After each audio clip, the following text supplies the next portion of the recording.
the DOJ may be releasing the list of Jeffrey Epstein's clients? Will that really happen? It's sitting on my desk right now to review. That's been a directive by President Trump. But over the 4th of July weekend, the Justice Department and the FBI said the client list didn't actually exist. The president said today you would release credible files related to Mr. Epstein. Are you prepared to do that, and when would you do it? Today, our memo speaks for itself, and we'll get back to you on anything else. I haven't seen all of his statements today. You know, we've got a war on drugs. We've got a war on human trafficking. We've got cartels in this country, and we are going to do, we've got foreign adversaries around this world as well, and we're all going to work together as a team to fight to keep America safe again, and I can tell you that's what we're all committed to. The Epstein case, which many thought had gone quiet, is suddenly back in the spotlight. But this time, it's not the media stirring things up. It's Trump's own base demanding answers, and all eyes have turned to Attorney General Pam Bondi.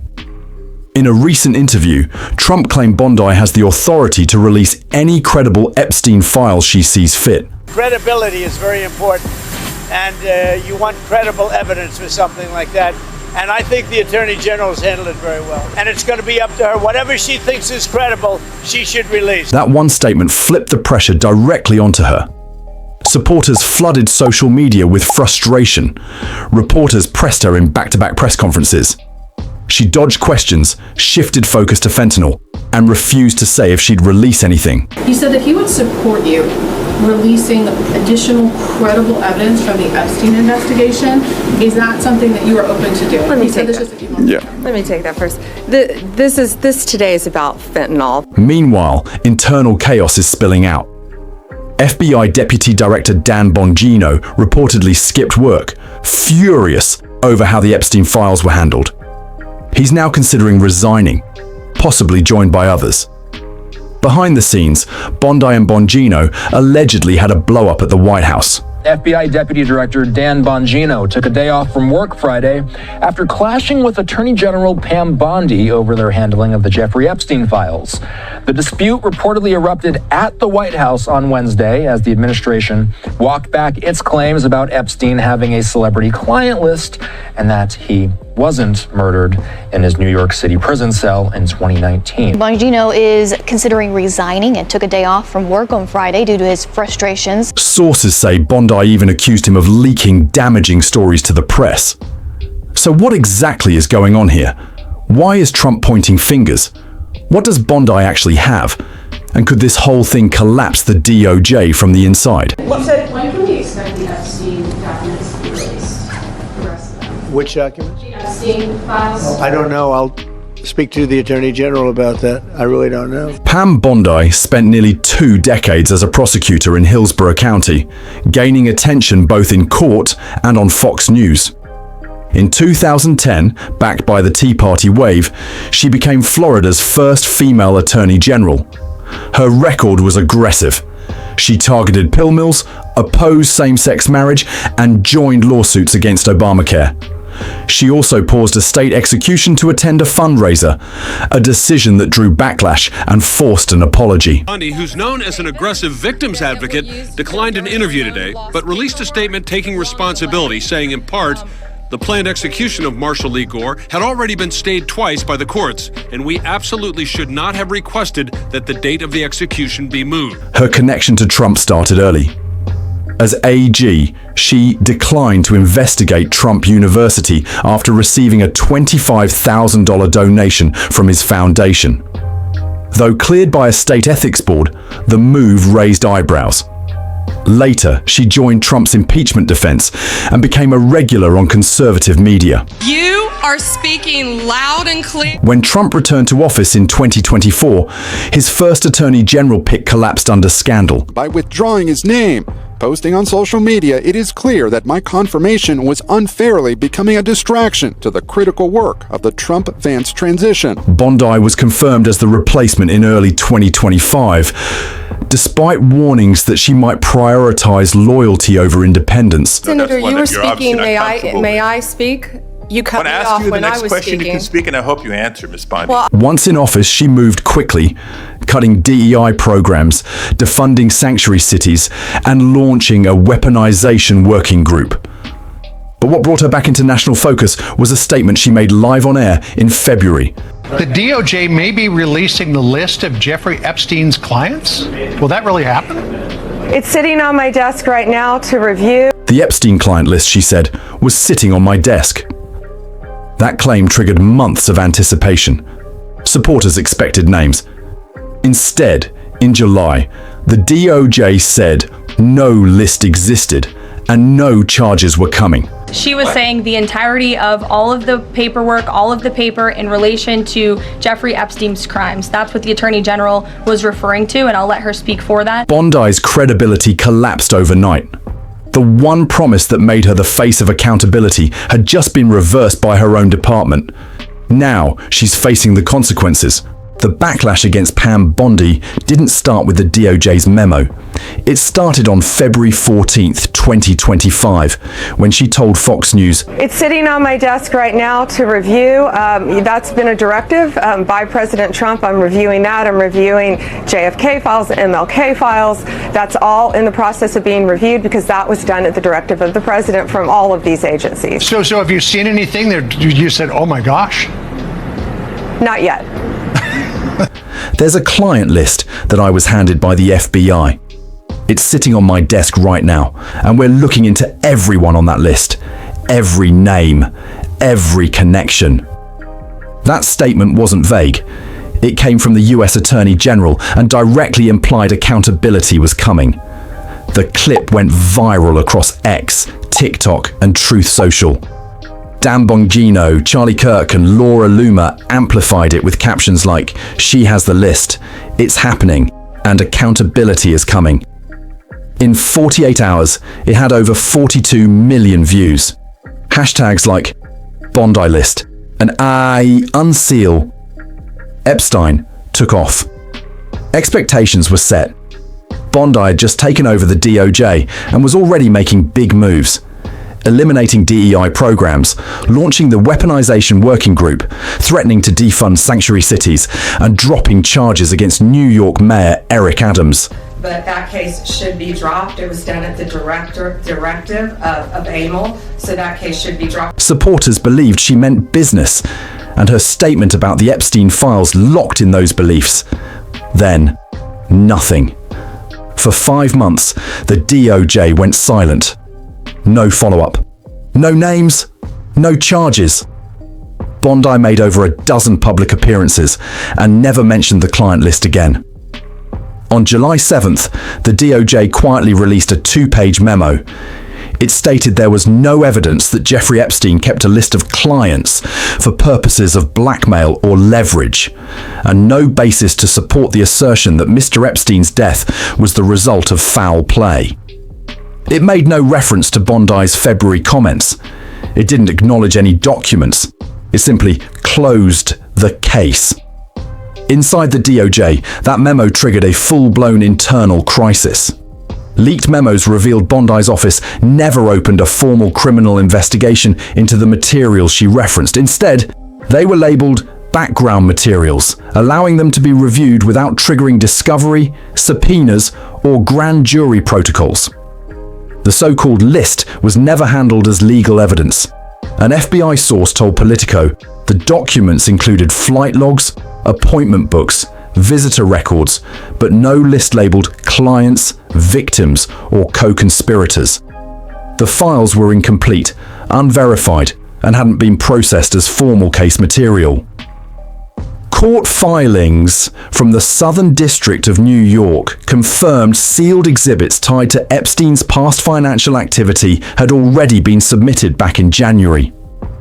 These included private jet manifests, bank transfers linked to the Virgin Islands, and a schedule of visits to Epstein's Manhattan townhouse from 2011 to 2017.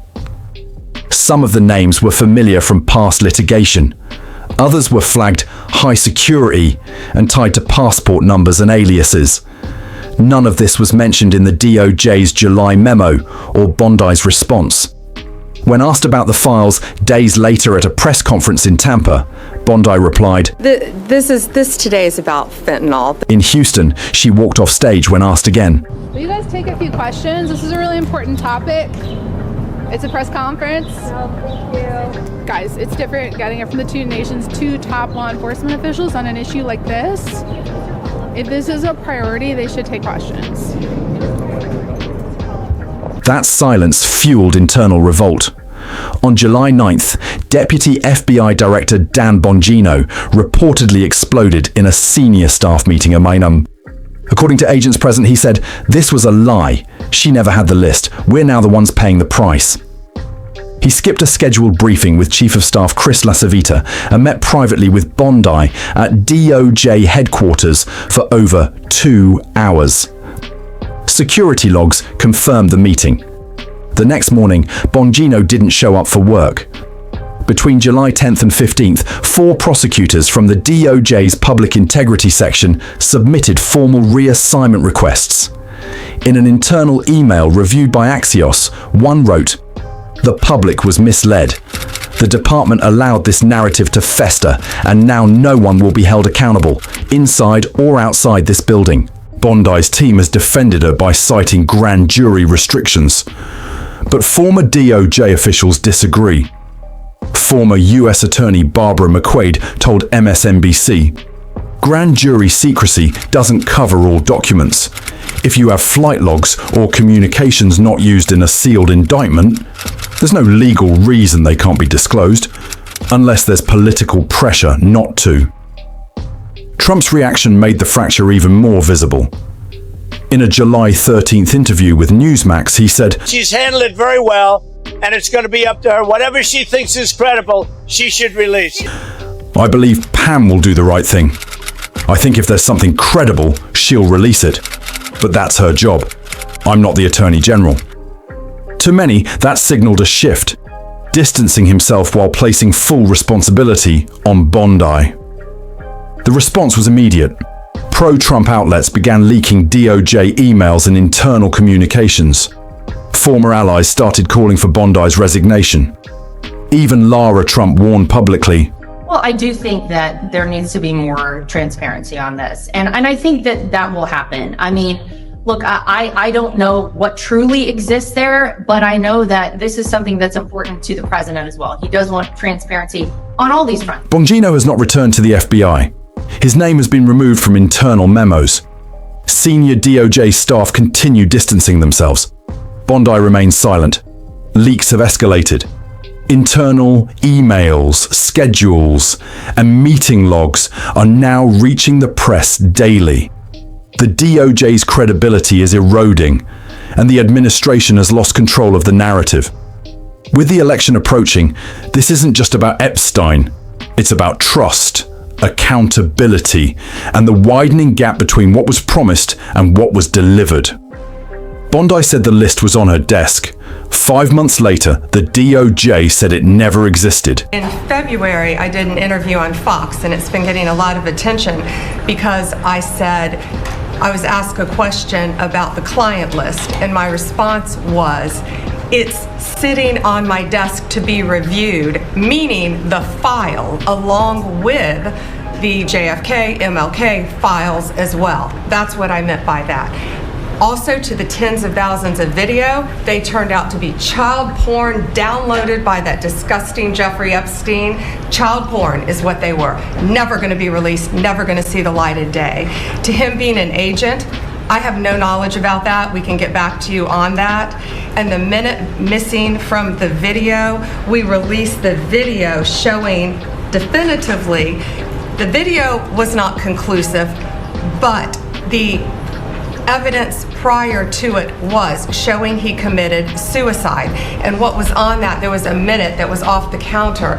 And what we learned from Bureau of Prisons was every night, they redo that video. It's old, from like 1999. So every night the video is reset, and every night should have the same minute missing. So we're looking for that video to release that as well, showing that a minute is missing every night. And that's it on Epstein. The base that believed her is now demanding answers. Pam Bondi is still Attorney General, but her position is clearly weakened. She said she'll serve as long as the president wants, but that confidence from earlier in the year has vanished. At public appearances, she avoids questions about Epstein. When asked directly, she changes the subject or exits altogether. It's a visible shift. Inside the Department of Justice, the breakdown is getting harder to ignore. Her communication with Dan Bongino has reportedly stopped. Kash Patel is said to be frustrated with the lack of direction coming from her office. He hasn't spoken publicly, but he's been absent from several DOJ meetings, and people have noticed. Bondi is now operating without a public defense. Trump praised her early on, but no major conservative figure has backed her in weeks. Even Fox News has moved on. What once looked like a defining moment has now isolated her. And no one's stepping in to help her recover it. Calls for answers are growing louder. Commentators want transparency. Legal analysts want clarity on how the documents were handled. Even her own department is asking whether she overpromised or misled. Pam Bondi made a public claim about the Epstein list. The DOJ later said the list never existed. Now, the man who put her in charge is quietly backing away. The result? A divided DOJ, a base demanding answers, and a political machine that's now turning on itself. Bondi's influence is shrinking. Senior officials are distancing themselves. Internal leaks are accelerating, and what started as a promise of accountability has turned into a crisis no one wants to own. This is no longer about one case. It's about control, credibility, and who still has either. Has Bondi lost her grip? Or is she being left behind by the very movement she helped carry? Drop your thoughts in the comments. Like, subscribe, and stay tuned, because this story isn't over yet.